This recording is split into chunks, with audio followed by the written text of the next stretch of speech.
ನಮಸ್ತೆ ಎಲ್ಲರಿಗೂ. ಇವತ್ತು ನಾನು ಬಾಳೆಕಾಯಿ ಫ್ರೈ ಮಾಡ್ತಾಯಿದ್ದೀನಿ.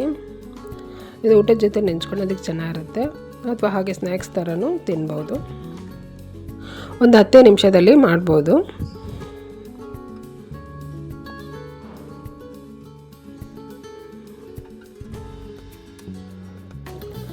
ಬಾಳೆಕಾಯಿ ಫ್ರೈ ಮಾಡೋದಕ್ಕೆ ನೋಡಿ, ನಾನು ಒಂದು ಬಾಳೆಕಾಯಿ ತೊಗೊಂಡಿದ್ದೀನಿ. ಮೊದಲಿಗೆ ಒಂದು ಪಾತ್ರೆಯಲ್ಲಿ ನೀರು ತೊಗೊಂಡು ಅದಕ್ಕೆ ಸ್ವಲ್ಪ ಉಪ್ಪು ಹಾಕಿ ಮಿಕ್ಸ್ ಮಾಡಿ ಇಟ್ಕೊತೀನಿ. ಬಾಳೆಕಾಯಿನ ಹೆಚ್ಚಿಬಿಟ್ಟು ಈ ರೀತಿ ಉಪ್ಪು ನೀರಲ್ಲಿ ಹಾಕಿಡಬೇಕು. ಆವಾಗ ಬಾಳೆಕಾಯಿ ಕಪ್ಪಗಾಗಲ್ಲ. ಇಲ್ಲಾಂದರೆ ಬಾಳೆಕಾಯಿ ಹಾಗೆ ಹೆಚ್ಚಿಟ್ಬಿಟ್ರೆ ಕಪ್ಪಗಾಗತ್ತೆ. ಈ ಬಾಳೆಕಾಯಿನ ಮೊದಲು ಚೆನ್ನಾಗಿ ತೊಳೆದ್ಬಿಟ್ಟು ಈ ರೀತಿ ಸಿಪ್ಪೆ ನಾನು ತೆಗಿತಾ ಇದ್ದೀನಿ.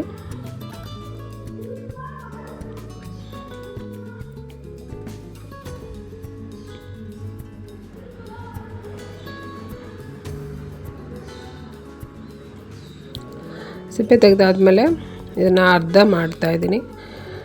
ಅರ್ಧ ಮಾಡಿಬಿಟ್ಟು ತೆಳುವಾಗಿ ಹೆಚ್ಚಿಟ್ಕೋಬೇಕು. ಹೆಚ್ಚಿಬಿಟ್ಟು ಡೈರೆಕ್ಟಾಗಿ ನೀರಿಗೇ ಹಾಕಬೇಕು, ಇಲ್ಲಾಂದರೆ ಕಪ್ಪಗಾಗುತ್ತೆ ಬಾಳೆಕಾಯಿ.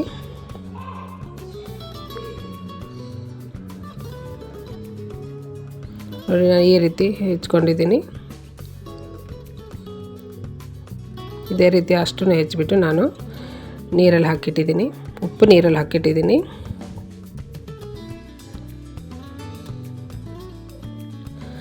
ಈಗ ಇದಕ್ಕೆ ನಾನು ಮಸಾಲ ರೆಡಿ ಮಾಡ್ತೀನಿ. ಮಸಾಲಕ್ಕೆ ಖಾರದ ಪುಡಿ, ಖಾರದ ಪುಡಿ ಖಾರ ಎಷ್ಟು ಬೇಕೋ ಅಷ್ಟು ಹಾಕ್ಬೋದು. ಸ್ವಲ್ಪ ಅರಿಶಿನ ಪುಡಿ, ಧನಿಯಾ ಪುಡಿ, ಸ್ವಲ್ಪ ಜೀರಿಗೆ ಪುಡಿ ಮತ್ತು ಗರಂ ಮಸಾಲ ಪೌಡರು, ಕಡಲೆ ಹಿಟ್ಟು, ಬೋಂಡ ಬಜ್ಜಿ ಮಾಡ್ತೀವಲ್ಲ ಅದು ಕಡಲೆ ಹಿಟ್ಟು ಹಾಕಿದ್ದೀನಿ.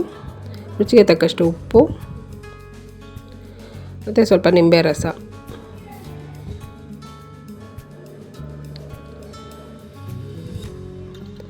ಇದಷ್ಟನ್ನು ಮಿಕ್ಸ್ ಮಾಡ್ಕೋಬೇಕು.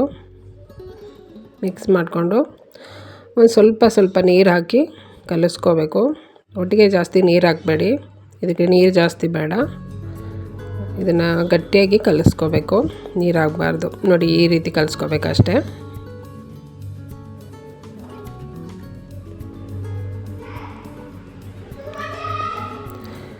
ಈಗ ನೀರಲ್ಲಿರೋ ಬಾಳೆಕಾಯಿನ ತಕ್ಕೋಬೇಕು. ಸ್ವಲ್ಪ ನೀರನ್ನು ಆದಷ್ಟು ಈ ರೀತಿ ಮಾಡಿಬಿಟ್ಟು ಬಾಳೆಕಾಯಿನ ತೆಗಿಬೇಕು.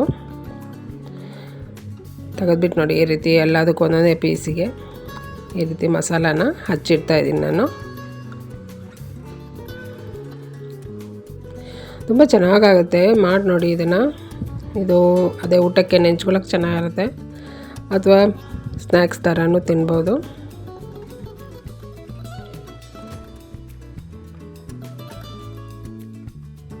ನೋಡಿ, ಅಷ್ಟನ್ನು ಹಚ್ಚಿಟ್ಟಿದ್ದೀನಿ. ಹಚ್ಚಿ ಮತ್ತೆ ಇಡಬೇಕಂತಿಲ್ಲ, ಇಲ್ಲ ಹಚ್ಚಿಟ್ರೂ ಆಗುತ್ತೆ, ಏನು ತೊಂದರೆ ಇಲ್ಲ. ಆವಾಗಲೇ ತಕ್ಷಣಕ್ಕೂ ಮಾಡ್ಕೊಬೋದು. ಈಗ ನಾನು ಒಂದು ಪ್ಯಾನ್ ಇಟ್ಟಿದ್ದೀನಿ ಬಿಸಿ ಆಗೋದಕ್ಕೆ. ಒಂದು 2-3 ಟೇಬಲ್ ಸ್ಪೂನಷ್ಟು ಎಣ್ಣೆ ಹಾಕಿ, ಎಣ್ಣೆ ಬಿಸಿ ಆದಮೇಲೆ ಈ ರೀತಿ ನೋಡಿ, ಈ ರೀತಿ ಫ್ರೈ ಮಾಡಬೇಕು. ಮತ್ತು ಇದಕ್ಕೆ ತಳ ದಪ್ಪ ಇರೋ ಪಾತ್ರೆನೇ ತೊಗೊಂಡ್ರೆ ಒಳ್ಳೆಯದು, ಇಲ್ಲಾಂದರೆ ಅಂಟತ್ತೆ. ಇಲ್ಲ ನಾನ್ ಸ್ಟಿಕ್ ಪಾತ್ರೆಯಲ್ಲೂ ಮಾಡ್ಬೋದು. ನೋಡಿ, ಬೇಗ ಆಗುತ್ತೆ ಇದು. 1-2 ನಿಮಿಷ ಫ್ರೈ ಮಾಡಿ ಆದಮೇಲೆ ಮತ್ತೆ ಇನ್ನೊಂದು ಕಡೆ ತಿರುಗಿಸಿ ಮತ್ತೊಂದು 2 ನಿಮಿಷ ಫ್ರೈ ಮಾಡಿದ್ರೆ ಬಾಳೆಕಾಯಿ ಫ್ರೈ ಚೆನ್ನಾಗಿ ರೆಡಿಯಾಗುತ್ತೆ.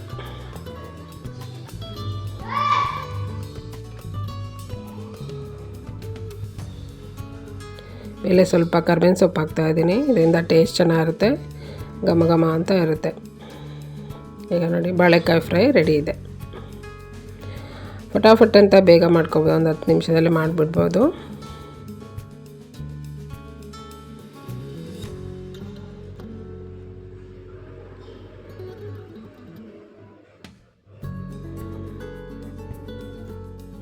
ನನ್ನ ವಿಡಿಯೋ ಇಷ್ಟ ಲೈಕ್ ಮಾಡಿ, ಶೇರ್ ಮಾಡಿ, ಸಬ್ಸ್ಕ್ರೈಬ್ ಮಾಡಿ. Thank you.